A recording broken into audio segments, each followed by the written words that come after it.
시작하겠습니다. 이 시간은 제 7강 하겠습니다. 7강. 여러분들이 이 시간에 그동안에 권리 분석을 할 수 있는 기본을 다 배웠습니다. 이 시간에는 입찰가 산정법을 배워보도록 할게요.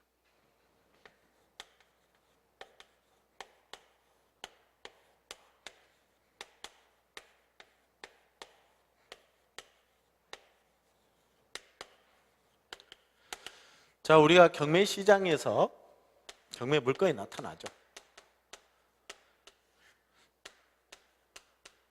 매각 물건 명세서를 보면 등기부, 임대차, 현황상의 권리들도 다 나타나서 볼 수가 있습니다. 자, 그리고 거기에 경매 절차상에 감정가격이 나옵니다. 감정가격. 자, 감정가격에서 1차, 2차, 3차, 4차 이런 형태로 나오겠죠. 자, 그러면 이 감정가격이 1억이다. 뭐 어떤 법원에 따라서는 어때요? 20% 저감률이 있겠죠. 저감률. 뭐 20% 저감률, 어떤 거는 30% 저감, 어떤 건 1차 30%, 2차 이후 20%씩. 그건 어때요?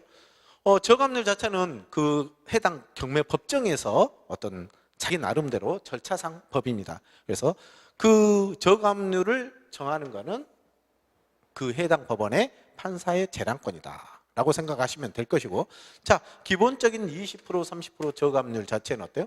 전년도, 전년이죠. 전년 평균 낙찰가 기준이다,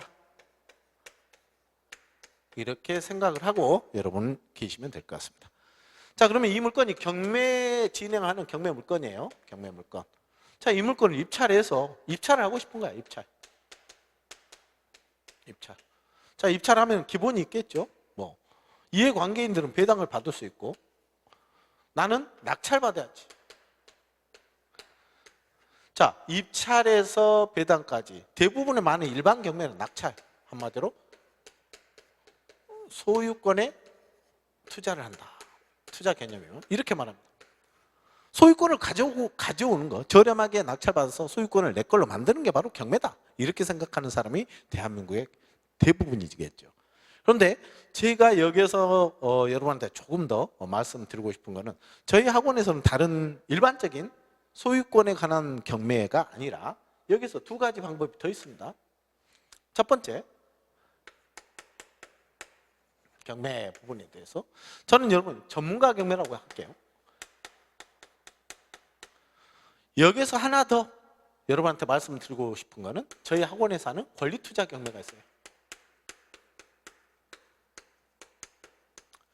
자, 권리투자 경매라는 건 선순위, 후순위가 있습니다. 입찰할 때 권리투자를 하여 실질적으로 낙찰받는 기법입니다.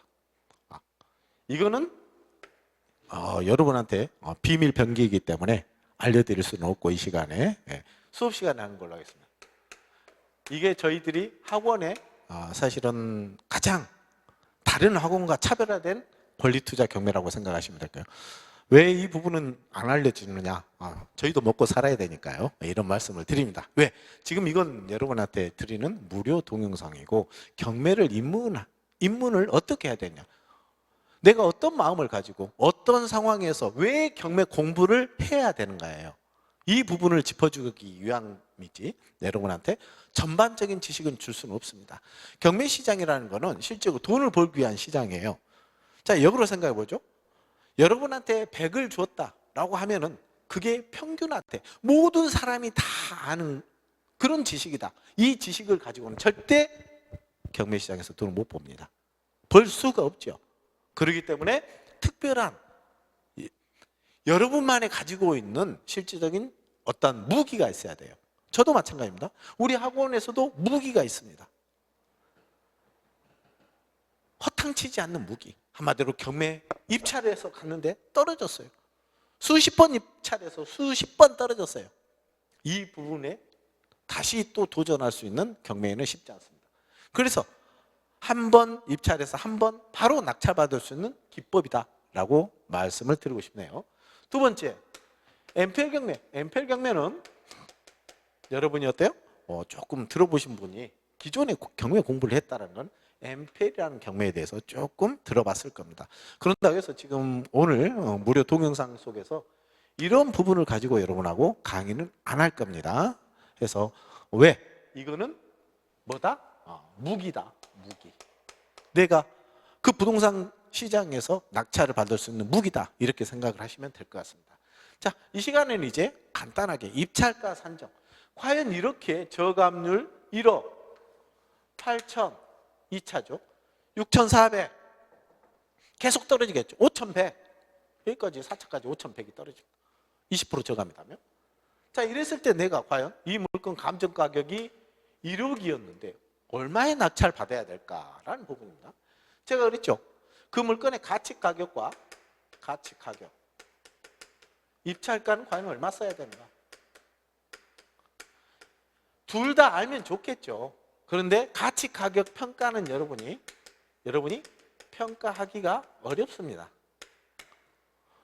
제가 동영상을 지금 무료 동영상을 찍으면서 어쩔 수 없는 거예요. 이거는 여러분이 저거 뭐 맛배기야 뭐야 장난하나 이렇게 할 수도 있습니다. 상관없습니다. 분명히 말씀드려요. 상관없어요. 자, 평가 못합니다. 이것도 무기입니다. 여러분한테 드리는 무기. 그럼 입찰 가격을 얼마에 해야 되나?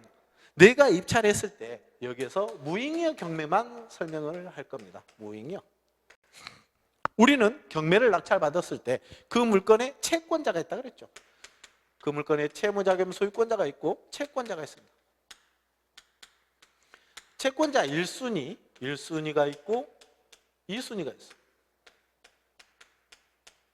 3순위가 있고 여기에 뭐 등기 권리자, 등기 또는 임대차, 임차인 이거죠. 임대차 권리자 다 나타날 수 있습니다. 1순위 등기부 임대차에서 시간순으로 배열했을 때 1순위, 2순위, 3순위, 4순위가 정해지겠죠.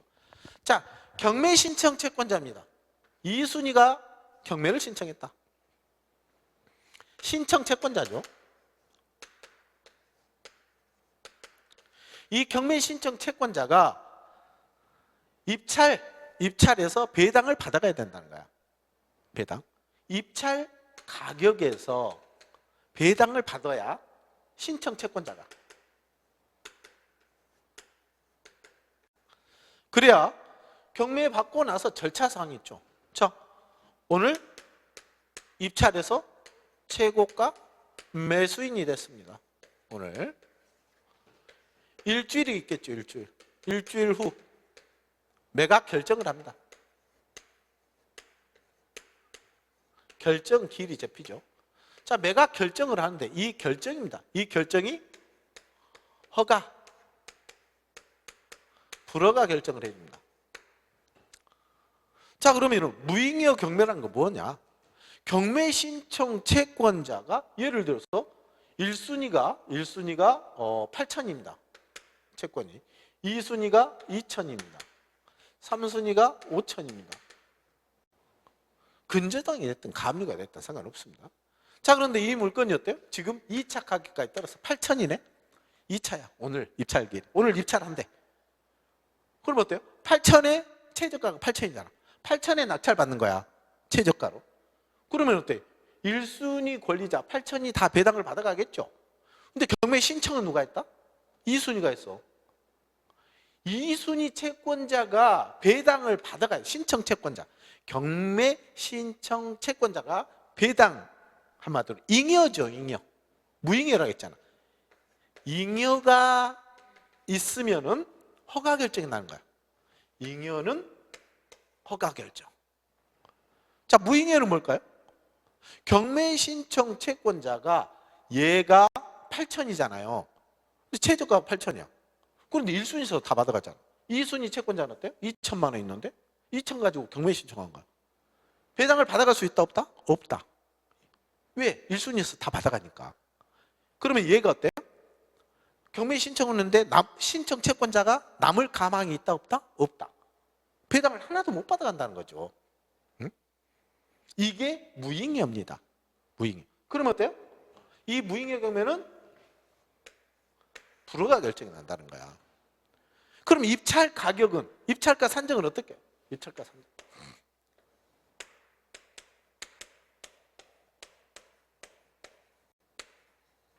입찰가 산정은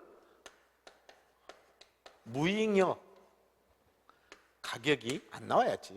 무잉여 가격 이상 나와야 됩니다. 이상. 한마디로 신청 채권자가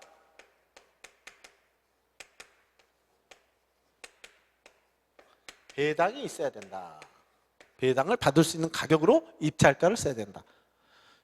어떻게 해야 될까요? 최저가는 우리는 경매시장에서 저렴하게만 낙찰 받으려고 했죠. 2차까지 떨어졌는데 8천만 원인데 대부분의 경매 이제 배우는 경매인들은 어때요? 초보 경매인들 8천에서 이 1차가 1억 있잖아요. 얼마 쓸까? 8천에서 많이 써봤죠. 1, 200 씁니다. 그런데 얘가 1순위가 8천이지 8천인데 등기부에는 뭘로 나온다 했어? 채권 최고액으로. 그럼 120% 설정한다. 그러면 9,600이 되는 거예요. 9,600. 그럼 결국은 2차는 없는 거지. 이 금액, 2순위, 경매신, 3순위가 경매 신청했다. 얘가 배당 받을 수 있는 가격으로 입찰가를 써야 된다는 거예요. 그럴 바에는 입찰 안 한대요.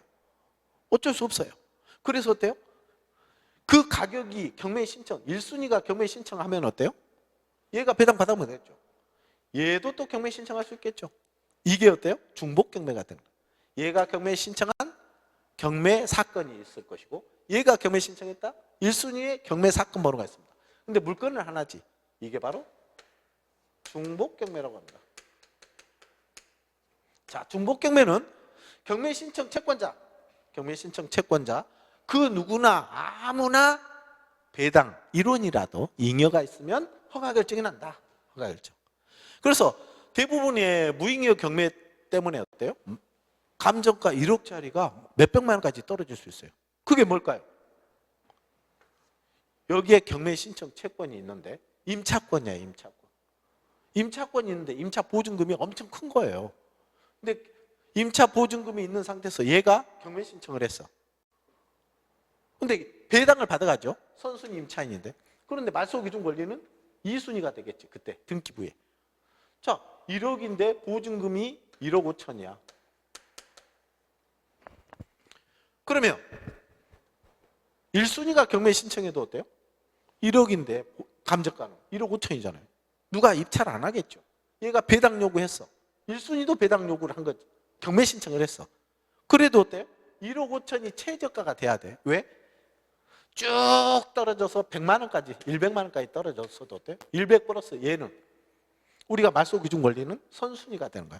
인수 금액이 되겠죠. 경매 신청했으니까. 얘가 100만 원 가져가는 거지. 허가 결정은 납니다. 허가 결정. 이런 경우는. 그러면 1억 4,900만 원을 낙찰자가 인수해야 되는 금액이 생기는 거예요.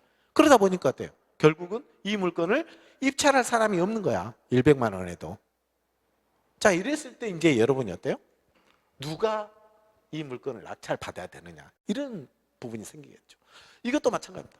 결국은 이런 물건은 또 컨설팅으로 이루어질 수 있겠죠. 자, 하나에서 100가지 있다면 전부 다 할 수 없는 이유가 이겁니다. 그러면 이런 경매 방식은 누가 입찰을 해야 되고 내가 낙찰 받을 수 없네요? 어차피 감정가 1억인데 1억 5천에 내가 낙찰 다 인수할 필요는 없잖아요. 이렇게 경매를 하시는 분이 있겠죠. 자, 그분들은 소유권에 관한 투자야. 소유권은 내 것만 가지고 싶은 거죠. 그런데 상승시장에 했을 때는 또 그게 또 1억 5천을 초과할 수도 있을 거죠. 이 사람은 바보예요? 왜 임대차 가격이 1억 5천까지 썼을까? 이것도 한번 생각해 봐야 되겠죠. 자, 두 번째. 그러면 이 경우 계속 유찰됩니다. 임차인이 경매까지 신청했어. 그런 경우는 어떻게 접근을 해야 될까?